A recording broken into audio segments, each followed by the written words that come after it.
Capítulo 21. E estas são as decisões judiciais que lhes deves apresentar. Caso compres um escravo hebreu, será escravo por 6 anos, mas no 7º sairá como alguém liberto sem custo. Se chegar sozinho, sozinho sairá. Se for dono de uma esposa, então a sua esposa terá de sair com ele. Se o seu amo lhe der uma esposa e ela deveras lhe der à luz filhos ou filhas, a esposa e seus filhos se tornarão de seu amo, e ele sairá sozinho.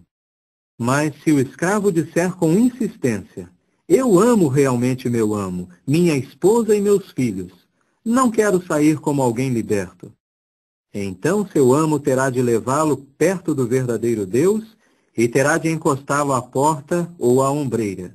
E seu amo terá de furar-lhe a orelha com uma sovela, e ele terá de ser seu escravo por tempo indefinido. E caso um homem venda a sua filha como escrava, ela não sairá como saem os escravos masculinos. Se ela desagrada aos olhos de seu amo, de modo que não a designe por concubina, porém faz que seja remida, ele não tem direito de vendê-la a um povo estrangeiro, por agir traiçoeiramente com ela. E se a designar a seu filho, deve fazer-lhe segundo a prerrogativa legítima das filhas. Se tomar para si outra esposa, não se lhe deve reduzir seu sustento, seu vestuário e seu direito conjugal. Se não lhe render estas 3 coisas, então ela terá de sair de graça, sem dinheiro. Quem golpear um homem de modo que realmente morra, sem falta deve ser morto. Mas quando alguém não estiver de tocaia, e o verdadeiro Deus deixar que ocorra pela sua mão, então terei de fixar para ti um lugar ao qual ele possa fugir. E caso um homem se exalte com o seu próximo, a ponto de matá-lo com ardileza, deves tomá-lo, mesmo que esteja junto ao meu altar, para que morra. E quem golpear seu pai e sua mãe, sem falta deve ser morto. E quem raptar um homem, e quem realmente o vender, ou em cuja mão for achado, sem falta deve ser morto. E quem invocar o mal sobre seu pai e sua mãe, sem falta deve ser morto.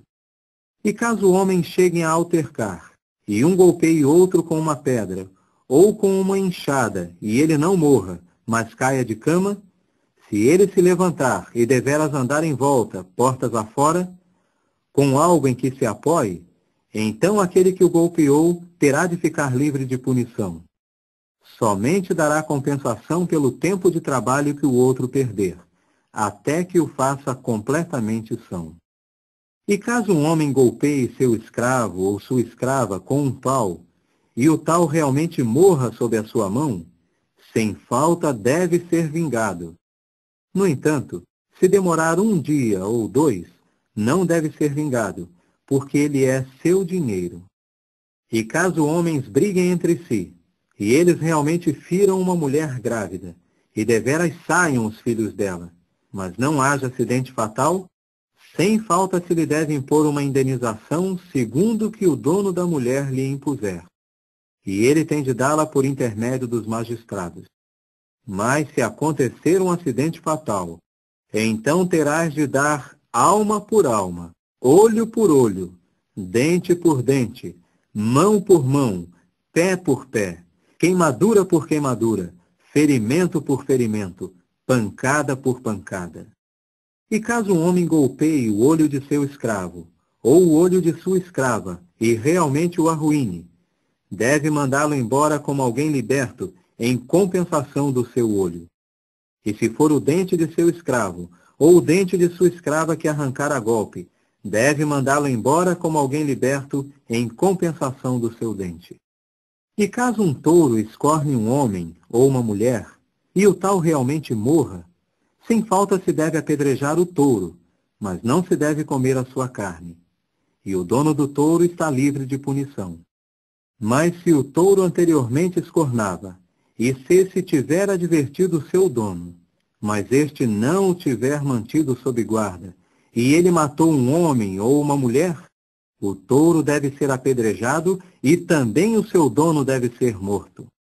Se lhe for imposto um resgate, Então terá de dar o preço de redenção pela sua alma, segundo tudo que se lhe impor.